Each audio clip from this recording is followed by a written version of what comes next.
Hello everyone, welcome to my channel.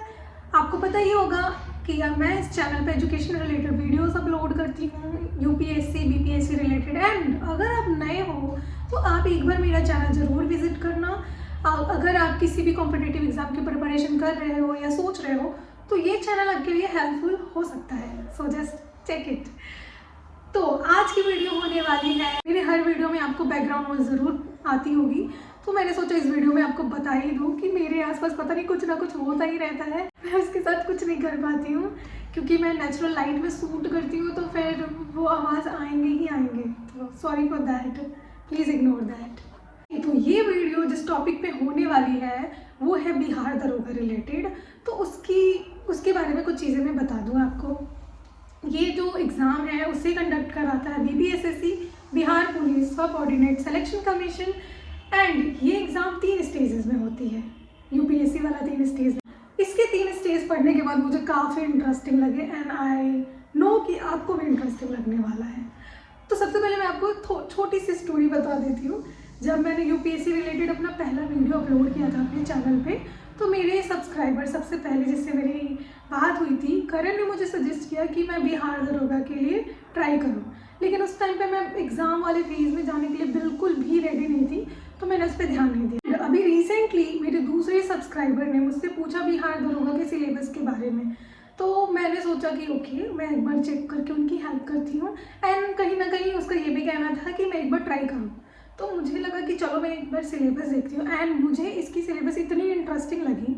Like जो भी competitive exams की हम प्रिपरेशन करते हैं ना, तो हमारा कोई भी फिजिकल एक्टिविटी नहीं होता है, बस बैठ के बुक्स के साथ बैठ कर के बस हमारा पढ़ाई चल रहा होता है। और कोई आई थिंक ना, जब मैं यूपीएससी की प्रिपरेशन करती थी तो 3 साल तक ना ही मैंने कोई एक्सरसाइज की ना योगा किया, बस बुक्स के साथ बैठी रहती थी। एंड उससे इतनी इश्यूज हो जाते हैं ना हेल्थ रिलेटेड, मुझे भी हुई थी लेकिन थैंकफुली कुछ ज़्यादा सेवियर नहीं हुई थी। ओके, आते हैं अपने टॉपिक पे। तो मैं आपको समझा दूँ इसके सिलेबस के बारे में। 3 फेजेस में एग्ज़ाम होते हैं, स्टेजेस आप बोल सकते हो। पहला जो होता है प्रिलिमिनरी एग्ज़ाम होता है। उसमें क्या होते हैं, कुछ टॉपिक्स होते हैं, आपका एक पेपर होता है उसका national and international affairs, current affairs, important national fact. मैं यहाँ पे आपको स्क्रीन रिकॉर्डिंग लगा दूँगी सिलेबस रिलेटेड। एंड अगर आप चाहो तो कि मैं उसे एलाबोरेट करके आपको बताऊँ तो वो मैं कर दूँगी। फ़िलहाल ये बस एक इंट्रोडक्टरी वीडियो होने वाला है, तो मैं कुछ पॉइंट्स आपको बता देती हूँ। तो जो पहला पेपर है उसमें आपको आएंगे, वो होगा 100 क्वेश्चंस का, 200 मार्क्स का एंड 120 मिनट्स, यानी 2 घंटे आपको उस पेपर के लिए मिलेंगे। ओके। एंड जो सेकेंड स्टेज होगा वो होगा मेंस का, बट मेंस भी होगा आपको ऑब्जेक्टिव नेचर का होगा। इसके 2 पेपर्स होंगे, 200 marks each and 100 question each होंगे। पहला जो पेपर होगा जनरल हिंदी का होगा, बस वो क्वालिफाइंग नेचर का होगा, 2 घंटे का पेपर वो भी होगा।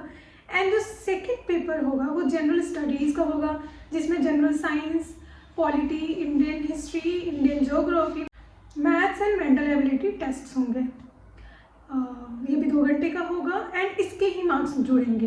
लाइक हिंदी का मार्क्स बस उसमें आपके क्वालिफाइंग मार्क्स आने चाहिए, अगर नहीं आते क्वालिफाइंग मार्क्स तो सेकेंड पेपर का मार्क्स चेक भी नहीं होगा। तो ये हो गया आपका दूसरा स्टेज। एंड थर्ड स्टेज जो होगा वो होगा आपका फिजिकल एफिशिएंसी टेस्ट, पीईटी का। इसमें यही मुझे सबसे इंटरेस्टिंग लगा। लाइक सिर्फ आपको पढ़ना नहीं होगा इस एग्ज़ाम के प्रिपरेशन में, आपको कुछ फिजिकल एक्टिविटीज़ भी करने होंगे, लाइक एक्सरसाइज भी करने होंगे, रनिंग भी करने होंगे। जैसे मेल एंड फीमेल के लिए थोड़े बहुत डिफरेंसेस हैं। तो इसका जो होगा 3 चीज़ें होंगी इसमें, 3 नहीं 4 चीज़ें होंगी। पहला जो होगा वो रनिंग का होगा, मेल के लिए डिफरेंट है, फीमेल के लिए डिफरेंट है, आप चेक कर सकते हो। यहाँ पे मेल के लिए है 1 mile in 6 minutes and female के लिए है 1 mile in 6.3 minutes. Okay. And high jump male का होगा 4 फीट एंड फीमेल का 3 फीट।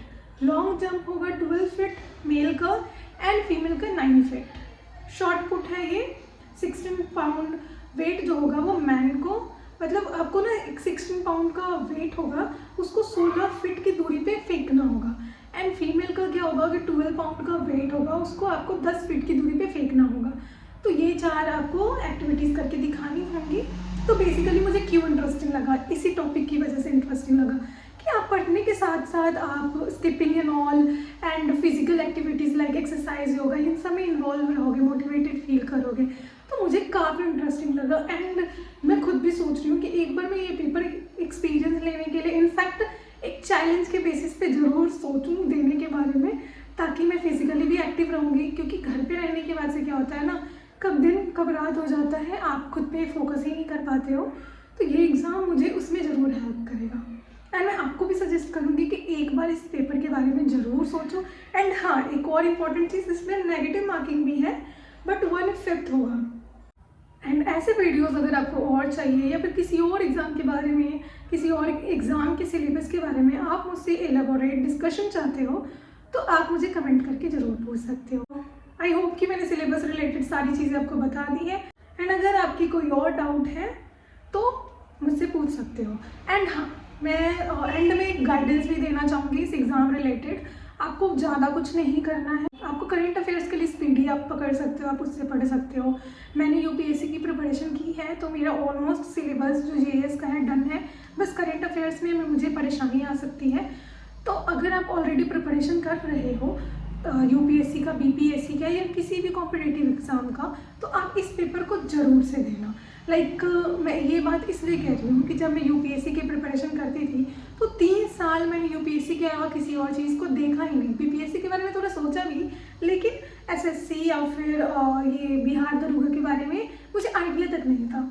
कुछ टाइम पहले जब मैंने इसका सिलेबस देखा तो मुझे लगा काश मुझे ये पहले पता होता उस टाइम पे, क्योंकि यूपीएससी छोड़े मुझे 1 साल हो चुके हैं। तो उस टाइम पे मैं इसका भी एग्ज़ाम ज़रूर दे लेती, बट कोई नहीं, देर आए दुरुस्त है। मैं एक बार ज़रूर ट्राई करूँगी, आपको भी सजेस्ट करूँगी कि आप ज़रूर ट्राई करें। एंड आपको अगर कोई भी हेल्प पड़े तो मुझसे पूछना, आई विल श्योरली जो भी मुझसे बन पड़ेगा मैं आपका सॉल्यूशन ज़रूर प्रोवाइड करूँगी। थैंक यू सो मच इस वीडियो को यहाँ तक देखने के लिए। अगर यहाँ तक देख लिया है तो लाइक एंड सब्सक्राइब ज़रूर कर देना। एंड वीडियो और भी अच्छी लगे तो आप दूसरों को रिकमेंड भी कर सकते हो, शेयर भी कर सकते हो। Thank you, bye bye and take care. And हाँ, कोई भी एग्ज़ाम आपसे बड़ा नहीं है तो किसी भी एग्ज़ाम को ज़्यादा सीरियस वे में नहीं देखना है। आपको अलग अलग चीज़ें ट्राई करनी है एंड जहाँ पे आपको लगे कि हाँ दिस इज़ द थिंग जिसे आप कर सकते हो पूरी खुशी के साथ, बिना किसी प्रेशर के साथ, जस्ट डू दैट।